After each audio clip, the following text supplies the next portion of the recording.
प्रत्येक आईने आपल्या मुलीला काय शिकवलं पाहिजे, आवाज कमी, आईने आपल्या मुलीला काय शिकवलं पाहिजे त्या प्रश्नाचं उत्तर रामायण देते.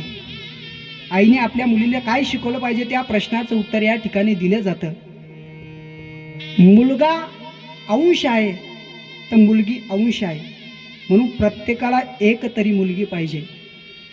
जी लोक अहंकारी असतात ना, जी लोक कोणासमोरच वाकत नाही, असे गर्विष्ठ लोक सुद्धा वयाच्या 50व्या वर्षी आपल्या 21 वर्षाच्या पोरीच्या सुखाकरता 25 वर्षाच्या जावयासमोर वागतात. बापाला वाकणं शिकवते ना ती पोरगी असते. व्यवहार असा आहे महिला मंडळ, ज्या दिवशी तुमचा बाप मेला ना त्या दिवशी तुमचं माहेर संपलं, आणि ज्या दिवशी तुमची पोरगी सासरी गेली ना त्या दिवशी तुमच्यावर प्रेम करणारं पात्र संपलं.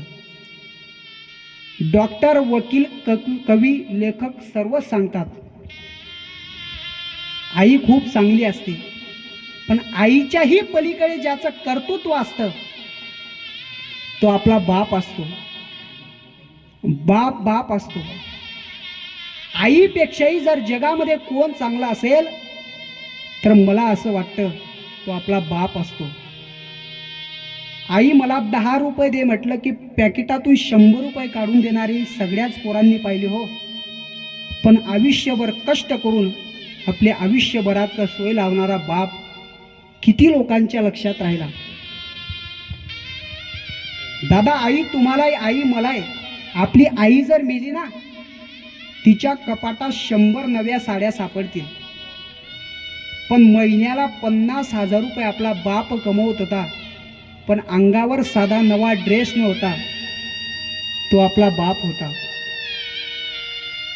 माझ्या मुलाला नोकरी लागली म्हणून अर्ध्या गावाला पेढे वाटणारी आई सगळ्याच पोरांनी पाहिली, पण माझ्या मुलाला नोकरी लागलीच पाहिजे म्हणून 10 लाख रुपयाची बॅग घेऊन पुढाऱ्याच्या भिकाऱ्यासारख्या पाया पडणारा बाप किती लोकांच्या लक्षात राहिला. त्याने विचार केला नाही ही माझी म्हातारपणातली प्रॉपर्टी, हे पैसे माझं म्हातारपण आनंदात घालवतील.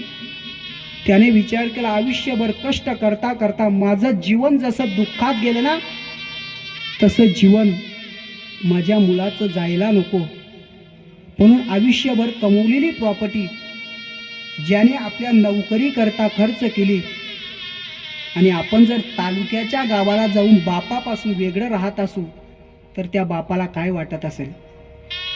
जगात कोणालाच घाबरू नका, पण 2 गोष्टींना घाबरा. एक पाप आणि दुसरा बाप. तुमचा बाप कसाही असू द्या, तो नुसता तुमच्या दारात जरी बसला ना, गावातल्या एकाही पाप्याची वाकडी नजर तुमच्या घरावर पडणार नाही. ही बापाची ताकद असते. तो कसाही असू द्या पण त्याचा आधार राहतो. एखाद्याचे वडील लहानपणी वारू द्या आणि त्या मुलाने गल्लीतल्या सर्व लोकांचे कामं ऐकू द्या, पण एखाद्या दिवशी जर काम ऐकलं नाही ना तर लोक म्हणतात तो बिगर बापाचा आहे. ही अवस्था असते महाराज. आयुष्यात कोणालाच घाबरू नका, फक्त 2 गोष्टींना घाबरा. बाप किती कठोर आणि निष्ठुर असला ना तो आयुष्यात 4दा रडतो. किती कठोर असू द्या त्याला, पण आयुष्यात त्याला प्रत्येक बापाला 4दा रडावं लागतं. बाप आयुष्यात पहिल्यांदा रडतो ज्या दिवशी त्याची पोरगी सासरी जाते त्या दिवशी. बाप आयुष्यात दुसऱ्यांदा रडतो ज्या दिवशी त्याच्या मुलीचं लग्न होतं त्या दिवशी. बाप आयुष्यात तिसऱ्यांदा रडतो ज्या दिवशी त्याची मुलगी विधवा होते किंवा टाकून दिल्या जाते त्या दिवशी. आणि बाप आयुष्यात 4थ्यांदा रडतो ज्या पोरांसाठी कमवलं तीच पोरं जर बापासोबत आरे तुरेची भाषा करत असतील तर त्या दिवशी तो बाप रडतो. महिला मंडळ, ज्या दिवशी मुलीचा बाप मेला ना, त्या दिवशी तिने अंदाज काढायचा की आता या घरात माझ्यावर प्रेम करणारं संपलंय. कारण बाप जितकं प्रेम करू शकतो ना, तितकं कोणीच प्रेम करू शकत नाही. आणि ज्या दिवशी बापाची मुलगी सासरी गेली ना, त्या दिवशी तिने अंदाज काढायचा की आता या घरात माझ्यावर प्रेम करणारं संपलंय. जर तुमची मुलगी असली ना आणि एखाद्या दिवशी जर बापाने जेवण केलं नाही ना, नवरा बायकोचे भांडण झाले, बापाने जर जेवण केलं नाही ना, तर ते मुलगी बापाजवळ जाते आणि बापाला सांगते, बाबा माझी आई तुम्हाला रागवली ना, माझ्या आईचं तुमचं भांडण झालं ना, म्हणून तुम्ही जेवण केलं नाही ना बाबा, पण माझ्यासाठी, मी तुमची आवडती लेक आहे ना बाबा, माझ्यासाठी तुम्ही 2 घास तरी घ्या बाबा, माझ्यासाठी तुम्ही जेवण करा. जर तुम्ही जेवले नाही ना बाबा, मी सुद्धा जेवणार नाही. अशी जी हट्ट धरते, आग्रह करते, ती फक्त मुलगी असते. मुलीशिवाय एवढा आग्रह कोणी करू शकत नाही. आणि ज्या दिवशी तुमच्या मुलीचं लग्न होतं, ती सासरी जाते आणि तुमचं नवरा बायकोंचं जर भांडण झालं, तुम्ही 2 दिवस जरी उपवासी राहिले ना, त्या घरात तुम्हाला कोणीसुद्धा विचारत नाही. मला असं वाटतं या जगात निस्वार्थ प्रेम जर कोण कोणावर करत असेल, तर एक बाप आपल्या मुलीवर करतो आणि मुलगी बापावर करते. आपल्या एकुलत्या एका बहिणीच्या लग्नामध्ये आपल्या आईने सकाळी 6 वाजता नवी साडी नेसली होती, पण 2 लाख रुपये हुंडा ज्या बापाने दिला ना, मुलीच्या अंगावर अक्षदा पडल्या. पण जेवण करायला ज्याला, कपडे बदलवायला आणि जेवण करायला ज्याला टाईम भेटला नाही, तो त्या मुलीचा बाप होता. 1674ला छत्रपती शिवाजी महाराज 32 मन सोन्याच्या सिंहासनावरती बसले. बाप असतो, सोन्याच्या सिंहासनावर बसले. दिवसभर दरबार चालला. रात्री छत्रपती शिवाजी महाराज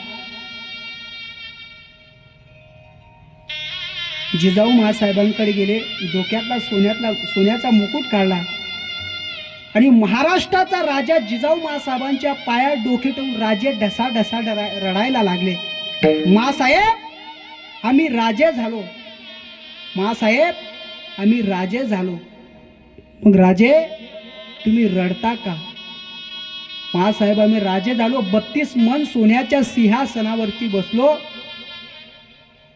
फक्त वाईट एका गोष्टीचं वाटतंय, आमच्या डोक्यातला सोन्याचा मुकुट पाहण्याकरता आमचा बाप शहाजी राजा जिवंत असता तर त्याला किती आनंद झाला असता. महाराष्ट्राच्या राजाला बापाची गरज भासावी. आपण कोण आहे? आपण तर सर्वसामान्य आहात महाराज. म्हणून बाप गेल्यानंतर कळतं की बाप काय असतो.